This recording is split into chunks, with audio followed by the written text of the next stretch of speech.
El Dios Trino. Traído a usted por Chapel Library.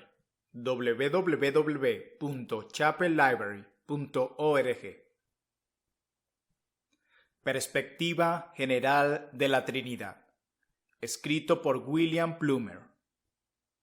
En la Biblia no aparece la palabra Trinidad, pero la doctrina de la Trinidad sí.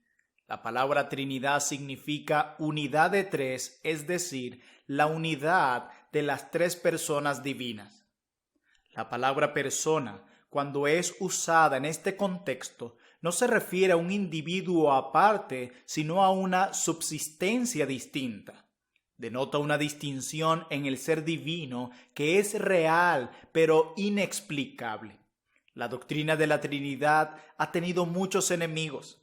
Los arrianos argumentaban que el Hijo de Dios era total y esencialmente distinto del Padre y por lo tanto inferior a éste en su naturaleza y dignidad. También enseñaban que el Espíritu Santo no era Dios, sino que había sido creado por el poder de Jesucristo. Los sabelianos negaban que hubiera más de una persona en la deidad y afirmaban que el Hijo y el Espíritu eran meras virtudes o funciones de la divinidad. Los socinianos enseñaban que Cristo era solo hombre y que el Espíritu Santo no era individual en subsistencia. Los unitarios confinan la gloria y los atributos de la divinidad al Padre. No aceptan que Cristo ni el Espíritu Santo sean realmente divinos. No obstante, la doctrina de la Trinidad ha sido creída en el pasado y es sostenida por el gran cuerpo de cristianos. Las personas de la Trinidad se distinguen claramente en las Escrituras como el Padre, el Hijo y el Espíritu Santo. Así lo declara Mateo capítulo 28, versículo 19. Se distinguen en otros pasajes como el Señor Jesucristo, Dios y el Espíritu Santo, como lo declara segunda carta a los Corintios, capítulo 13, versículo 14. Se habla de la primera persona de la deidad como un Dios, el Padre, del cual proceden todas las cosas. De la segunda, un Señor Jesucristo, por medio del cual son todas las cosas, y nosotros por medio de Él. Así lo declara primera carta a los Corintios, capítulo 8, versículo 6. La tercera es llamada el Espíritu Santo, el Espíritu de Dios, el Espíritu de Cristo, el Consolador enviado para convencer al mundo de pecado, de justicia y de juicio. Así lo declara el Evangelio según San Juan, capítulo 16, versículo 8. El Padre no es engendrado, ni procede del Hijo ni del Espíritu. El Hijo es engendrado del Padre, el unigénito del Padre. El Espíritu no es engendrado, pero procede del Padre. Es el Espíritu del Padre y es el Espíritu del Hijo. Es del Hijo y enviado por el Hijo. No hay que enfocarse excesivamente en el uso de los términos Padre e Hijo, engendrar y engendró. Son sencillamente las palabras más adecuadas para comunicar a nuestras mentes limitadas una idea apropiada de la relación entre la primera y la segunda persona de la Trinidad. Nadie niega la divinidad del Padre. Nadie debería negar tampoco la verdadera y suprema divinidad del Hijo. De él dice las Escrituras: este es el verdadero Dios y la vida eterna. Así lo declara la primera carta del apóstol Juan, capítulo 5, versículo 20. Él es Dios sobre todas las cosas, bendito por los siglos, como lo declara Romanos, capítulo 9, verso 5. Porque como el Padre tiene vida en sí mismo, así también ha dado al Hijo el tener vida en sí mismo, como lo declara Juan, capítulo 5, verso 26. Tomás lo adoró llamándolo Señor mío y Dios mío, como lo declara Juan capítulo 20, verso 28. El mundo fue hecho por el Hijo, así lo declara Colosenses 1:16 y el Evangelio según San Juan capítulo 1, verso 3. Todos los hombres serán juzgados por el Hijo, como lo declara Juan capítulo 5, verso 22 al 27. Esteban, al morir, le dirigió a él su oración, como lo declara Hechos capítulo 7, verso 59.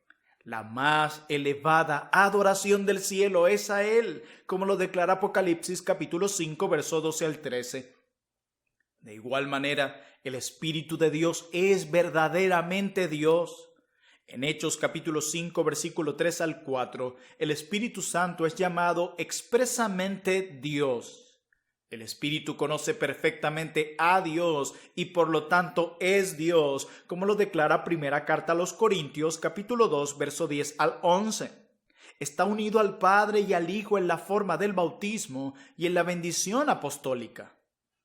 Esta doctrina no debe ser enseñada de manera que lleve a suponer que hay tres dioses.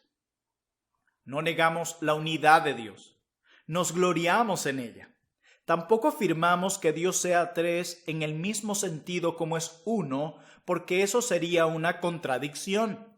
Pero es uno en su ser, en naturaleza y en esencia, y tres en personalidad y subsistencia. De manera que cuando hablamos del Padre decimos Él, le, lo y de Él. Y cuando el Padre habla de sí mismo, dice yo, mío, mí. Y cuando nosotros le hablamos a Él, decimos tú, tuyo, te y ti. La forma de hablar es la misma con el Hijo y el Espíritu. Cuando Juan bautizó a nuestro Señor, se encontraban presentes las tres personas de la Trinidad. Y Jesús, después que fue bautizado, subió luego del agua, y aquí los cielos le fueron abiertos, y vio al Espíritu de Dios que descendía como paloma y venía sobre él. Y hubo una voz de los cielos que decía, Este es mi Hijo amado, en quien tengo complacencia. Así lo declara el Evangelio según Mateo capítulo 3 versículos 16 al 17. De igual forma, encontramos que se habla de la deidad en Juan capítulo 14 versículo 26. Mas el Consolador, el Espíritu Santo, a quien el Padre enviará en mi nombre, Él os enseñará todas las cosas y os recordará todo lo que yo os he dicho. Así como las tres personas de la deidad participaron en la creación del hombre, participaron también en su redención. El Padre dio a su Hijo unigénito, como lo declara Juan capítulo 3, versículo 16. El Hijo dio su vida por sus ovejas, como lo declara Juan capítulo 10, verso 17 al 18. El Espíritu convence al mundo de pecado, de justicia y de juicio y guía al pueblo de Dios a toda verdad, como lo declara Juan capítulo 16, versículo 8 y verso 13. Existe una comunión maravillosa e inconmensurable de la naturaleza, los atributos y la gloria entre las tres personas de la deidad. Cristo dice del Espíritu, Él me glorificará, porque tomará de lo mío y os lo hará saber. Todo lo que tiene el Padre es mío. Por eso dije que tomará de lo mío y os lo hará saber, como lo declara el Evangelio según San Juan, capítulo 16, versos 14 al 15. Es la voluntad de Dios que todos honren al Hijo como honran al Padre. El que no honra al Hijo no honra al Padre que le envió. Juan capítulo 5, verso 23. Ahora bien, si los hombres se niegan a honrar al Hijo y adoran solo al Padre, o si honran al Hijo no como Hijo de Dios, sino solo como una criatura, desagradan a aquel que envió su Hijo al mundo. Tenemos que adorar a la Trinidad en unidad y unidad en la Trinidad. Por lo tanto, la doctrina aquí enunciada se refiere al objeto de adoración religiosa. La ortodoxia mantiene que hemos de adorar al Padre, al Hijo y al Espíritu Santo. Todos los demás adoran a Dios no como la Biblia lo revela, sino según sus propias ideas. Y esta es la vida eterna, que te conozcan a ti, el único Dios verdadero, y a Jesucristo, a quien has enviado. Juan capítulo 17, versículo 3. Es un hecho digno de notar que los que creen en la divinidad suprema de Cristo nunca niegan la divinidad del Espíritu. Tenemos indicios de la doctrina de la Trinidad en los escritos más antiguos de la Biblia. En el primer versículo de Génesis, la palabra Dios está en plural. Igualmente en Job capítulo 35, versículo 10, La palabra hacedor en hebreo es plural. También en Eclesiastés capítulo 12 versículo 1 la palabra creador está en plural. Y en Isaías capítulo 54 versículo 5 las palabras marido y hacedor están en plural. En Malaquías capítulo 1 versículo 6 la palabra Señor está en plural. No solo los sustantivos, sino que también los pronombres están en plural. En Génesis capítulo 1 versículo 26 leemos hagamos al hombre a nuestra imagen conforme a nuestra semejanza. En el Antiguo Testamento encontramos muchos vocablos similares.